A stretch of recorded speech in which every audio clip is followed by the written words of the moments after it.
All right, what I'd like to talk about today is a state-based secondary compression method. So the traditional method for computing secondary compression is time-based. That's what we've talked about so far, where you have E versus log time. And then it has this kind of characteristic shape where there's double curvature in the E log time plot due to primary consolidation. But then it goes asymptotic to a straight line with a slope of C alpha as time gets large, and the transition between this primary consolidation region and secondary compression region happens at a time of TP. The challenge that we're faced with now is trying to do this in a state-based framework instead. And there are some benefits to defining it as a function of state instead of time. And I'll talk about those toward the end of this lecture. But by state, what I mean is, what is the position of the current point in E log sigma V prime space relative to the normal consolidation line? So that would be the state. If the state of the soil is normally consolidated, it's on the NCL. If it's over consolidated, it's below the NCL. So basically state just means that you know E and sigma V prime. And you know the material constants, which would be like the normal consolidation line and secondary compression index and so forth. So that's our goal. Formulate secondary compression rate as a function of state instead of as a function of time. Kind of an interesting idea, and it'll allow us to form a framework, a differential equation that simultaneously includes primary consolidation and secondary compression. So that's kind of the benefit of doing this. So we'll start with the time-based equation. For secondary compression, E sub SC is the void ratio due to secondary compression. It's equal to EP minus C alpha log of T over TP, and that's only valid in the range when time is greater than TP. So if we go back up here to this plot, I'm just talking about the equation for this line right there, right? And now you could take that line and extrapolate it back in time, and since this is a log scale, it would just keep going. You never get to time equals 0. You reach a state that's really not very reasonable at all in terms of the void ratio versus time when you go back. So this is only valid into the future, not into the past, right? So T greater than TP. And the subscript SC indicates that this is for secondary compression. Obviously, the void ratio change overall involves primary consolidation and secondary compression, and there's some secondary compression happening here too. So I'm using that subscript to denote that. All right, now that we have the equation of that line, we can take the derivative, E dot at sub SC, which is the rate of change of void ratio, dE dt. And by differentiating this equation, you get minus C alpha over T times the natural log of 10, because when you take the derivative of a log, base 10, you get a natural log 10 in that derivative. And it'll simplify the calculation quite a bit to make a substitution. Alpha is equal to C alpha over ln of 10. We've used alpha before also when talking about the finite difference method to be equal to C sub V times dt over dz squared. But here we're using it to mean C alpha over natural log of 10. I know it's confusing, but alpha is commonly used for both parameters. So we just have to live with the fact that the same symbol's used for two different things. Just try not to get confused about that. The context should provide hints when you're solving a particular problem. All right, and now in order to get to a state-based framework, what we're going to do is solve equation 1 for time. So you end up with T is equal to TP times 10 to the E sub P minus E over C alpha power. And it may not be clear, why are we doing this, right? Usually we know time and we're trying to calculate void ratio. Why are we inverting this equation? It doesn't seem quite right. Well, we need to eliminate time from our rate equation here, right? We want to do it in terms of things like void ratio and C alpha and maybe the position of the normal consolidation line. So by solving for T, we can make an algebraic substitution and maybe get what we want. Now, one thing I'll mention is that EP, in the example that I drew, is at the end of primary consolidation, EOP, end of primary. So let's just say that the end of primary lies on the normal consolidation line. We're going to require that for this particular problem, just kind of like I drew it here, right? Here's the black line path. And by the way, this blue line is the same path, but it's in E log sigma V prime space.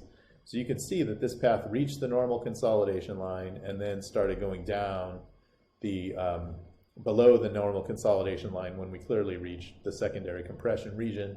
So we're just going to require that EP lies on this NCL so that we can define it in terms of material constants, right? Note that EP is not a material constant. If you did different laboratory tests on the same specimen but consolidated it to different vertical pressures, EP would be different, right? It's going to move all along this normal consolidation line. Whereas the normal consolidation line itself, we're going to treat as being a material constant. So if we can cast EP in terms of these constants, sigma v prime, E ref, sigma v prime ref, and then I'm missing the label C sub C, so there we got that. That's a little bit messy. Let me clean that up. Here we go. I have to put my hand actually on the tablet to get it to work right. So there's the slope C sub C. Then we're in business, right? We've cast it in terms of material constants. So what we'll notice is that the equation for EP, if it's on the normal consolidation line, just becomes E ref minus CC log of sigma v prime over sigma v prime ref. Okay, so that equation is the equation of the NCL, right? If you know sigma v prime and you know you're on this line, you can easily solve for the void ratio on that line, and we're going to call that EP because that is EP for a load stage that ends on the normal consolidation line. All right, now what we can do is substitute this expression into here for EP, and then take that whole expression and substitute it in for time right there, and we've got what we want here. We have E dot, and there should be a subscript SC on there. That's the secondary compression void ratio rate, is minus alpha over TP times this whole exponential function. And it's a little bit of a long expression, right? It seems a little complicated, but we have some new constants now that we have to, think about. So there's alpha, that's C alpha over natural log of 10. Then there's TP, right? So that's the time at the end of primary consolidation. And we're going to treat that as being a material constant now. And that may seem a little bit counterintuitive because the time it takes to fully consolidate does vary, from specimen to specimen, depending on thickness and so forth. But it makes sense to treat it as a material constant for load stages that do this, where they reach the normal consolidation line and you're measuring it right on that line. And basically what we're doing is saying that this line right there, following the theory by Bjerrum from 1964, okay, that's the timeline that corresponds to T equals TP. If you recall, Bjerrum had these timelines, E and E log sigma v prime space. And this one would be at time T equals TP. Okay, that's the timeline for a laboratory consolidation test, right? It's basically very thin. It doesn't take much time to get there. Then if you took 10 times longer, you would be on a line that's at a distance of C alpha below, because there's going to be that vertical distance of C alpha. T equals 10 TP. That's pretty messy too. Here we go. This is one of the cool things I can do, is really zoom in and make things nice and clear and then zoom back out. There you go.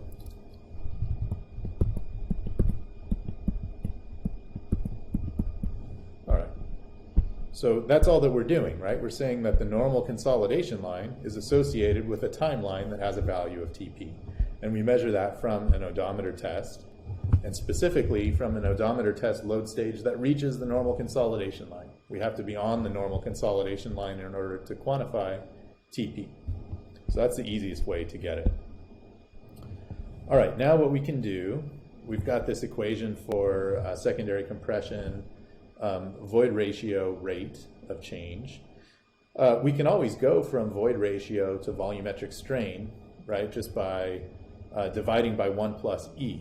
So epsilon V is equal to dE over 1 plus E, right? So d epsilon V dt, which is epsilon V dot, is equal to dE dt divided by 1 plus E. So that's all that we've done here. We've divided by this 1 plus E, and now we have the volumetric strain rate.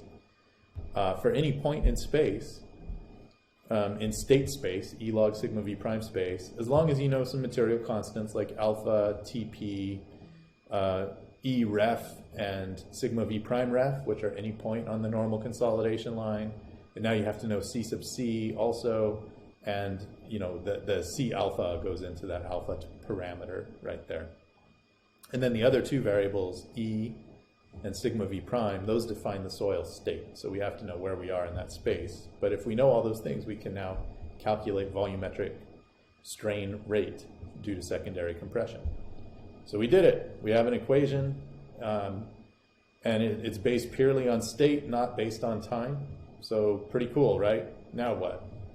All right, well, the benefit of having done this is that we can decompose the total volumetric strain rate into contributions from primary consolidation and secondary compression, right? So we know that in this time here, when the soil is consolidating, there is a combination of primary consolidation and secondary compression happening, right? Because there was secondary compression happening, then we load the soil and that secondary compression kind of continues. Maybe the rate changes or something like that, but we're still getting secondary compression, and then we end primary and go fully back into secondary compression. It's not clear how to define that, how to separate it out if we're doing a time-based method for computing secondary compression. How do you know, based on a plot of E versus log time, how much of this settlement is primary consolidation and how much is secondary compression? I would argue you really don't. Okay, but what we can do by separating out the terms into the total volumetric strain rate, primary consolidation volumetric strain rate, and secondary compression volumetric strain rate is derive a new differential equation that's more complicated, right? It's not going to have an analytical solution like Terzagh's one-dimensional consolidation equation does, but it will allow us to inherently solve for secondary compression as part of the overall solution, and it will happen at every time, right? We'll use a finite difference solution to get it, and we'll automatically be including at each time step some contribution from secondary compression. So here's the volumetric strain rate from primary consolidation. It's minus A sub V times 1 plus E naught times du dt, right? So before we lumped the AV over 1 plus E naught term in with the K over gamma W term, we called it CV, the coefficient of consolidation. We have to now keep these things separate because algebraically we have this other term in there. So it makes sense to keep them together. So the AV over 1 plus E naught term multiplies the du dt. There's a minus sign here because we're using a positive compression sign convention. And notice that the rate of change of vertical effective stress is equal to minus the change of pore pressure, right? The rate of pore pressure. So if you plugged in a minus du dt, or you plugged in minus d sigma v prime dt right there, the negative sign would cancel. A sub v is a positive constant. So if d sigma v prime dt is increasing, compression is increasing, then you get a positive volumetric strain. All right, now there's another term here, the epsilon v total, and this is the second derivative term that we're familiar with. Okay, when we did it before, we were doing it for a soil with uniform hydraulic conductivity, right? So we had K over gamma W times the second derivative of U with respect to Z. It turns out that it's not quite that complicated. It's not quite that simple. Okay, when you have hydraulic conductivity varying with depth, then there's an additional term, a dk dz term. See, this term was 0 before, right? dk dz was assumed to be 0. But if it's not 0, like if you have a permeability gradient to start out with, or the permeability changes during consolidation, you have to account for this other second order term in here. So you get a du dz times dk dz. And this is derived from the change in hydraulic gradient with depth. So, it just is an extra term that gets in there. So we now have a new differential equation, equation number 10 here. And instead of zooming out, I think I'll just pan to the right so you can see it all. Here's the overall volumetric strain rate, epsilon v dot. Okay, this one is the primary consolidation strain rate. And then this term over here is the secondary compression strain rate. And I've moved them all to the same side of the equal sign and set them equal to 0. Right? You could move both these terms back over to the right side and it would work just fine, no problem. I've set them equal to 0 because when I have a computer code that solves this equation, and this is my residual equation that I'm minimizing in that computer code, so it's just a different way of writing the differential equation. All right, so let's come back to the key points here. First, come on, let's scroll. There we go. We've assumed that volumetric strain rate due to secondary compression is not a function of time. It's a function of state. That means that if we know E and sigma V prime, we can calculate it as long as we also know the material constants that go along with the normal consolidation line and the secondary compression constant and TP. So we can get it that way. That's attractive because the clock, time is actually kind of an arbitrary reference. Right? You can imagine that you put a specimen in an odometer and you apply the load, but maybe you forgot to start the clock right at the instant that you applied the load. You wait for a minute or something like that, and then you start the clock. Well, that time reference is not really right. Or alternatively, what if you've loaded the soil, say to 100 kPa, and then you add a tiny amount of weight so that you bring it up to 101 kPa? You haven't really, changed the soil, right? When we think of soil being the same or not being the same, we think in terms of its state, not in terms of what the clock tells us. So if you barely load the soil a little bit, you would restart the benchtop clock if you're doing a laboratory consolidation test. But if you were to then go and plot settlement versus time according to this new time reference, it would not look the same, because remember, we're using a log scale on the time axis. So something that used to be straight in a log scale, if you transform it to a new time axis by adding or subtracting a number from the time axis, it'll become curved. So then secondary compression for that load stage would not be a straight line anymore. It wouldn't have a slope of C alpha. We would have changed the entire problem just by changing our time reference. Well, soil doesn't know how to tell time. It does know what its state is. So according to the state-based secondary compression calculation, the rate of secondary compression would not change very much if you just added 1 kPa to it, right? So I think it's more robust to deal with it in a state-based framework. Okay, we derive the resulting differential equation. It's complicated, right? There's no analytical solution. We can't do a Fourier series and get this infinite summation that gives you the right thing anymore. But the good news is that we know how to do the finite difference method now, right? We've talked about the forward Euler and backward Euler methods. I've implemented the solution, so I'll jump up to number 4 here. There's a program called Iconsol Js. It's a JavaScript web application, so you can run it from your computer just on the web. And it's available at uclageo.com. Let's see, this is not very clear writing. Let me clean this up so you can read it. uclageo.com/consolidation with capital C. So if you go there, you will find that code, and you can run it. I'll show it to you in just a second. All right, now in order to run the code, you do need some things that you maybe don't need for Terzaghis one-dimensional consolidation solution. So in order to calibrate those material constants, right, we need to run a load stage that reaches the normal consolidation line and clearly goes into secondary compression. It's the only way you can really measure C alpha, and TP has to be for a normally consolidated load stage. Okay, if it's over consolidated, secondary compression's lower, right? But we know that now based on the state-based interpretation. If you're below the normal consolidation line, secondary compression strain rate is going to be slower than if you're up there right on the normal consolidation line. Basically, we formulated it as you move away from the normal consolidation line, secondary compression slows down, right? So you have to do it for a load stage that becomes normally consolidated. It turns out if you look at some data from over-consolidated tests, you'll find that the secondary compression behavior is actually nonlinear. It tends to increase. It looks like C alpha increases with time, and eventually, if you wait long enough, it will become equal to the C alpha from a normally consolidated load stage. Well, all that's happening is that for the over-consolidated load stage, we have the wrong time reference, right? We didn't start right up on the normal consolidation line. So when we started the clock and we were below the normal consolidation line, you know, we're using the wrong time reference to interpret secondary compression behavior. So that's another benefit of this state-based approach, is that it explains some features of behavior that are in the real data.